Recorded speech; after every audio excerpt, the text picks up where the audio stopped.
E aí, jovens, tudo bem com vocês? Professor Tarsis aqui para mais uma aula de Química.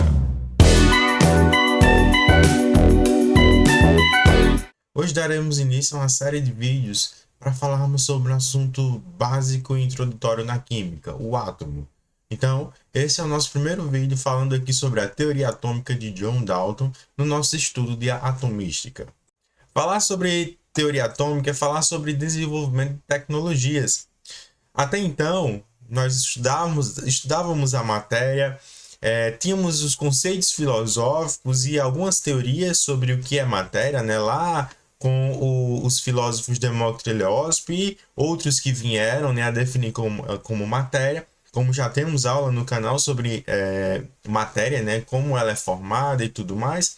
Mas hoje vamos avançar um pouco no tempo e falar sobre a teoria atômica, que é o estudo do átomo, né? Chegamos na base estrutural da matéria, os tijolos que fazem com que uma matéria tenha uma definição, né? E possa ser estudada mais a fundo. E aí chegamos nessa teoria atômica, que vai trazer, como eu falei para vocês, vários avanços tecnológicos e nos dá um norte sobre a constituição da matéria. O foco da nossa aula não é apenas explicar o que é o átomo, mas é fazer um recorte histórico de cada momento de desenvolvimento tecnológico. Então eu vou focar muito em explicar as teorias, as ideias por trás do desenvolvimento do átomo. Então o átomo ele vai ser aqui a nossa cereja do bolo, mas toda a estrutura que vem para desenvolver esse átomo é muito importante, porque são as ideias básicas do estudo da química. Então a gente vai ter muitos momentos onde a gente vai visitar ideias básicas, estruturais da química, tá? Então não é apenas uma aula de atomística, mas é uma aula de atomística focado nessa estruturação tecnológica de ideias e de desenvolvimento também de aplicações tecnológicas para concebermos esse átomo. Então, geralmente no estudo básico, que é o que eu vou me focar aqui, a gente tem 4 modelos atômicos que são desenvolvidos em recortes históricos de tempo. Então, cada um vai ter o seu tempo e cada um vai ter as tecnologias que vão servir como base da ideia estrutural desse átomo. Então, nós vamos começar a primeira aula com John Dalton, seguido de Rutherford, de Thomson, na verdade, depois de Rutherford e depois de Bohr. Eu vou focar nesses 4 modelos atômicos e nas tecnologias desenvolvidas, para não ser mais repetitivo, e vamos focar em estudar as bases que fizeram esse átomo surgir, esses conceitos inovadores que fizeram essa modificação ao longo do tempo da teoria atômica. E como eu falei, para começarmos aqui, temos que começar com o pai da teoria atômica, né? Só explicando, nós temos uma definição antes, né, pelos filósofos sobre o que é o átomo, que seria a menor partícula da matéria, né? Se conseguirmos dividir um material, por exemplo, uma madeira, e conseguirmos chegar no seu menor pedaço ou no seu menor pedaço constitucional, chegaríamos na ideia do átomo, né? E John Dalton ele veio com essas ideias, né, sobre o átomo em si, mas colocando não apenas um conteúdo filosófico, mas um conteúdo científico, né? E aí nós chegamos aqui no primeiro cientista a falar sobre a teoria atômica de forma científica, né? Então, John Dalton foi um cientista britânico, né? Considerado, como eu falei, o pai da teoria atômica, porque ele pegou essa ideia do átomo e começou a descrever cientificamente, não apenas um pensamento teórico, mas começou a usar a ciência em si, né? De experimentos, teorias, enfim, e foi o primeiro a propor essa visão, como eu falei, detalhada da estrutura atômica científica, né? Então, nós temos aqui os 3 pilares, os 3 objetivos principais da teoria atômica de Dalton, né? Que é a matéria composta por átomos, logicamente, essas menores partículas, né? Essa menor parte, por isso que átomos, né? O átomo é indivisível, então se eu chegar nessa menor parte aí material, eu tenho uma madeira, vou dividindo ela, e se eu conseguir chegar, né, nessa menor parte, eu não vou conseguir dividir mais ela, né? E isso no contexto histórico aqui de John Dalton, né?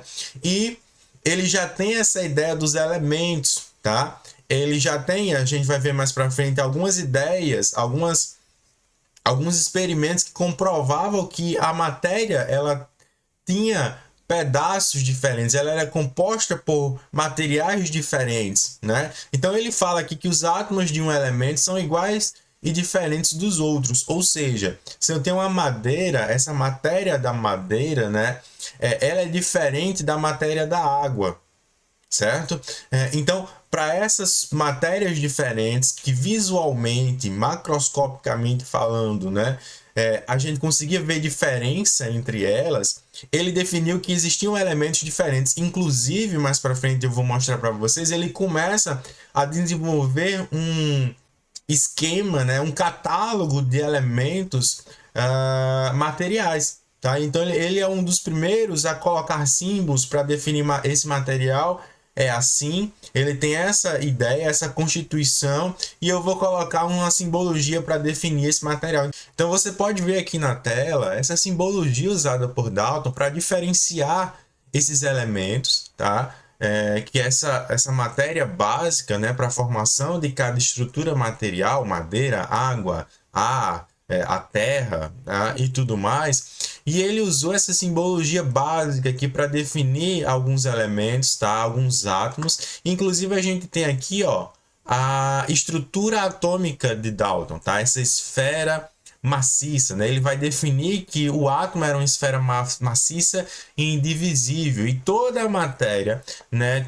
Toda essa visualização material que a gente tem, né, ao nosso redor, ela é composta por átomos, e que esses pedaços eles eram tijolos que iam formando esses materiais, mas que esses tijolos eles não poderiam ser divisíveis, tá? Eles eram indestrutíveis e indivisíveis, como a gente tá vendo aqui, né? Uma esfera maciça e indivisível, tipo a bola de sinuca, né? Inclusive vocês vão ver em alguns livros, né, falando sobre a bola de bilhar, né, que é a bola de sinuca. Então ele faz essa comparação, tá?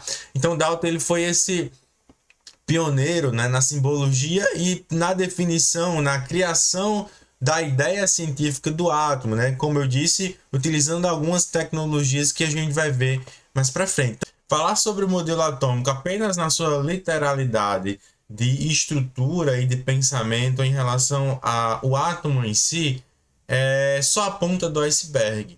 O que está por trás desse desenvolvimento é um recorte histórico do desenvolvimento tecnológico da época e de vários trabalhos feitos e de vários equipamentos formados, né, para desenvolver a ideia e pegar essa ideia filosófica do átomo, ou teórica do átomo, e colocar à prova na sua pura realidade. Um dos primeiros estudos e desenvolvimento teórico aqui tecnológico proposto por Dalton é o estudo sobre os gases, né? Inclusive esse estudo ele vai nos fornecer uma lei, né, que é a lei das pressões parciais de Dalton, né? Então Dalton ele realizou experimentos com gases e ele percebeu que existe uma variabilidade entre esses gases, né, que eram de matérias diferentes, né, e portanto tinham átomos diferentes, elementos diferentes, né, vamos falar assim. Quando eu falar sobre elementos, eu quero falar sobre a constituição, tá? Toda a matéria é formada por átomos, todos esses gases que ele usou é formado por átomos. Mas quando eu definir átomos diferentes, eu vou chamar de elementos. Então, por exemplo, vapor de água, a gente tem elementos diferentes que são átomos diferentes, tá? Quando a gente tem gás de hidrogênio, por exemplo, a gente tem átomos de hidrogênio que são do elemento hidrogênio, né? São de elementos diferentes. Ok? Espero que você tenha conseguido compreender aí a minha separação, né? Quando eu falo átomo, eu estou falando de um átomo geral, né? E quando eu falo de elemento, eu estou falando, na minha definição aqui para vocês, de átomos diferentes, ok? Então, Dalton, ele estudou esses gases, tá? Vamos supor aqui, ele colocou esses gases em cilindros diferentes, né? Cilindros, recipientes para guardar esses gases com um medidor de pressão. Então ele pegou lá o vapor de água e mediu a pressão dele. Ele pegou lá o vapor, vamos supor aqui, de gás hidrogênio, né? Que era muito usado nos dirigíveis antigamente. Ele pegou o gás hidrogênio e fez a medida da pressão. E essas pressões elas davam diferentes. Aí já atestando essa diferença desses átomos, né, desses elementos. E aí, quando ele juntou em um único recipiente, em um único cilindro e mediu a pressão, ele percebeu que a pressão total da soma desses gases colocada em um único recipiente era a soma das pressões parciais únicas, ou seja, a pressão do vapor de água, quando eu junto com a pressão do vapor de gás hidrogênio e coloco em um recipiente só, elas são somadas e o resultado é proporcional à soma da quantidade desses gases nesse recipiente, que é inclusive o que vocês estão vendo aqui, ó, a pressão total, tá? É a soma das pressões parciais de cada gás. Esse estudo proporcionou essa ideia que existem materiais diferentes, eles, por exercer essa pressão de forma diferente, são compostos por átomos diferentes. E aí tem essa ideia do elemento que vai diferenciar esses átomos, né? Então, ó, esse estudo ele ajudou a pensar sobre a natureza discreta da matéria e a hipótese que diferentes gases são compostos por partículas diferentes, ou seja, elementos diferentes. Então, nesse momento, com o desenvolvimento do estudo sobre os gases, né, e consecutivamente vários equipamentos aí foram desenvolvidos, né, para tornar esse estudo científico. E, além disso, nós temos o desenvolvimento de uma lei, né, que é a lei das pressões parciais, que vão comprovar essa diferenciação atômica entre a matéria, né? E isso é muito importante, vai ser um divisor de águas aqui, né, na química, onde a gente pode comprovar cientificamente agora que as estruturas materiais que temos hoje elas são diferentes e elas são constituídas por átomos diferentes, né? Que a gente atende agora um dos pilares lá que eu mostrei no início.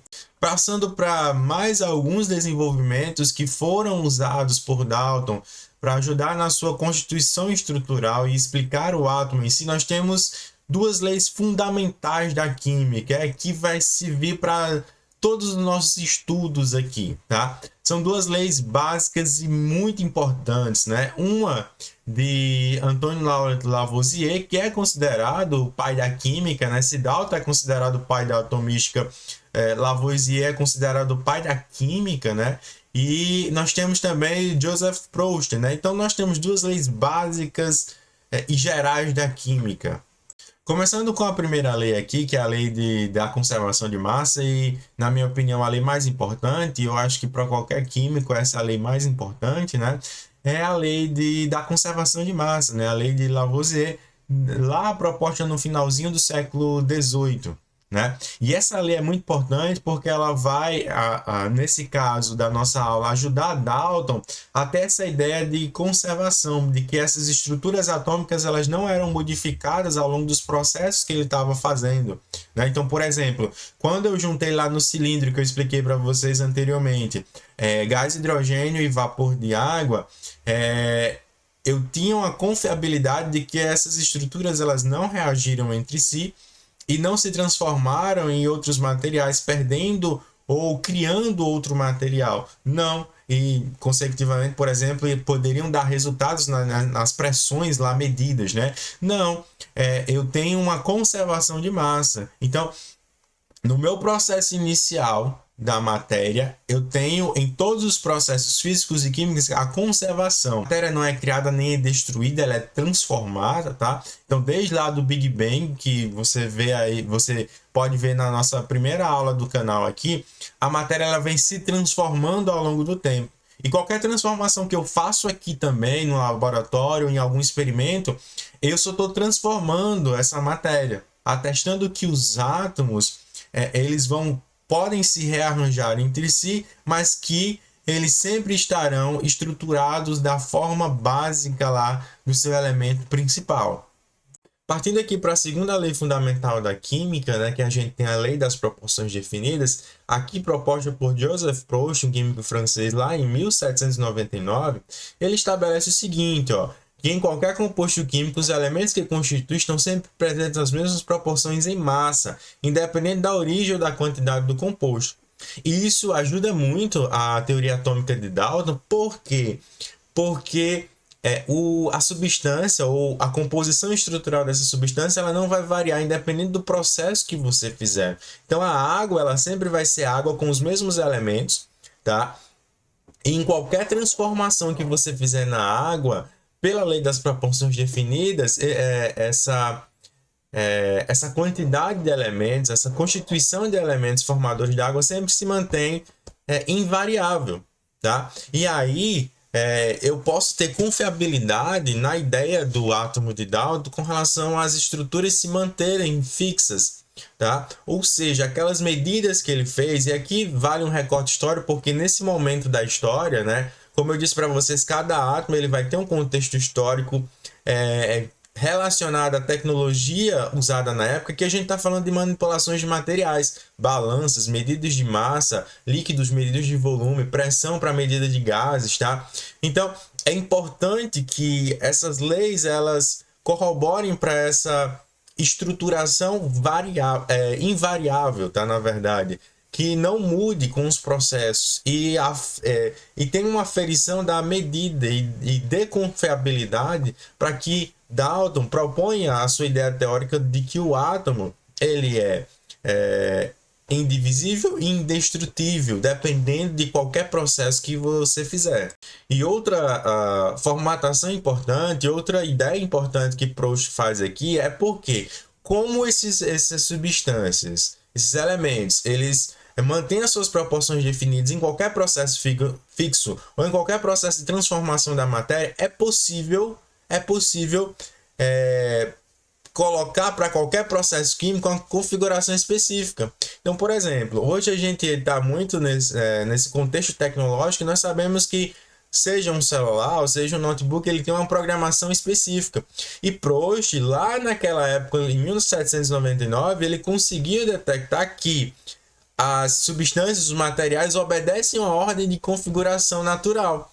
Tá? Então, por exemplo, se eu estou formando a água, se eu estou fazendo uma reação de formação da água, que a gente vai chamar de síntese, né? Mais para frente a gente vai estudar essas reações a fundo, eu vou sempre ter uma proporção definida. Então, se eu colocar uma massa lá de hidrogênio e colocar uma massa lá de oxigênio, eu vou ter uma proporção dentre esses padrões de massa específica. Isso foi muito importante porque agora eu consigo ter menos desperdício de massa em uma reação química, ter um controle maior nos meus processos químicos e todas as outras ideias que eu falei anteriormente. Então essa lei foi muito importante, que inclusive eu vou fazer um exemplo com vocês, porque ela vai detectar essa configuração natural dos processos químicos. Agora, para finalizar, vamos fazer um exemplo juntando todas essas peças aqui da estruturação do modelo atômico de Dalton e das ideias propostas nessa aula para amarrarmos aqui tanto as leis fundamentais como a estruturação do modelo atômico de Dalton.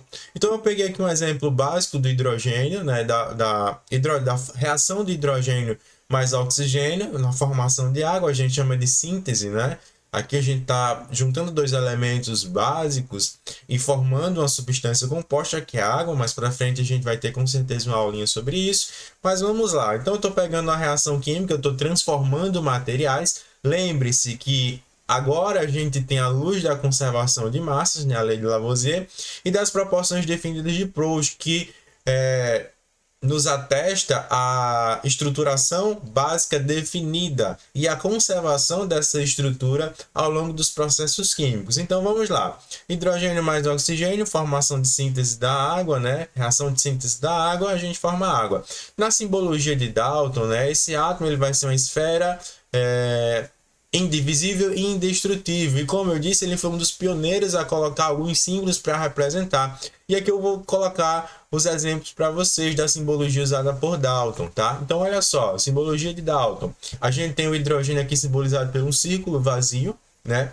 O hidrogênio, na verdade, um círculo vazio, mais a síntese com o oxigênio, que ele tem esse círculo com esse pontinho no meio.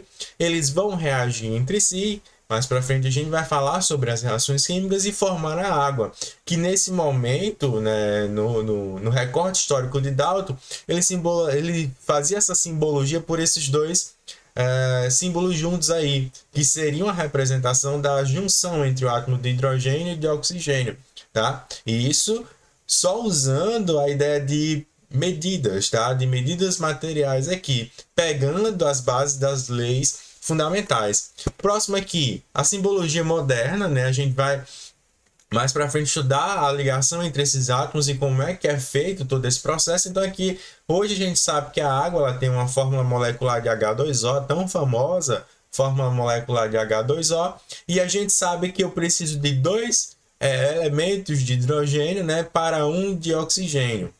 Então eu tenho dois elementos de hidrogênio, um de oxigênio, e eu formo uma molécula de água aqui na fórmula estrutural dela, tá? Aqui a gente tem as leis das proporções definidas, que, como eu disse para vocês, é uma configuração natural de cada processo racional envolvendo esses elementos, e que esses elementos se mantêm fixos ao longo do processo, mesmo que eles se rearranjem, como está acontecendo aqui, né? Eu tenho hidrogênio com oxigênio se ligando, né, para a formação da água, mas eles se mantêm fixos, tá? Inclusive, para cada hidrogênio eu preciso de 8 partes de oxigênio, tá? Em qualquer constituição estrutural que eu colocar aqui, massa, moléculas e tudo mais, tá? Então eu preciso de uma parte de hidrogênio para 8 partes de oxigênio para formar um composto de água. E como eu disse, a lei das proporções definidas mantém essa proporção fixa, essa estrutura fixa aqui da reação, tá? E aqui eu termino a aula com a lei da conservação de massas. Então, por exemplo, se eu usar 20 gramas, usando aqui a questão da matéria, né, da medida material aqui de massa, que a gente, nesse recorte histórico, no modelo de Dalton, a gente tem, né? Então, aqui, ó, se eu usar 20 gramas de gás hidrogênio, uma parte, eu vou precisar de 8 partes desse valor. Então, 20 vezes 8, 160 gramas nesse recorte aqui de massa, tá? Eu sempre vou precisar de 8 vezes a parte de hidrogênio para fazer essa reação funcionar, tá? Obedecendo às leis das proporções definidas, né? Então, ó, 20 gramas de hidrogênio, obedecendo às proporções das leis definidas aqui de Proust, eu preciso de 8 partes dessa quantidade, tá?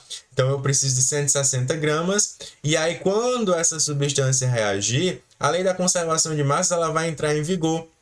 E a soma das massas iniciais, como a gente falou lá quando estava explicando o conceito básico da lei de Lavoisier, vai se manter presente aqui no meu composto água, né? No meu produto final, tá? Então 20 gramas mais 160, 180 gramas. Aqui a gente atesta as duas leis básicas, tá?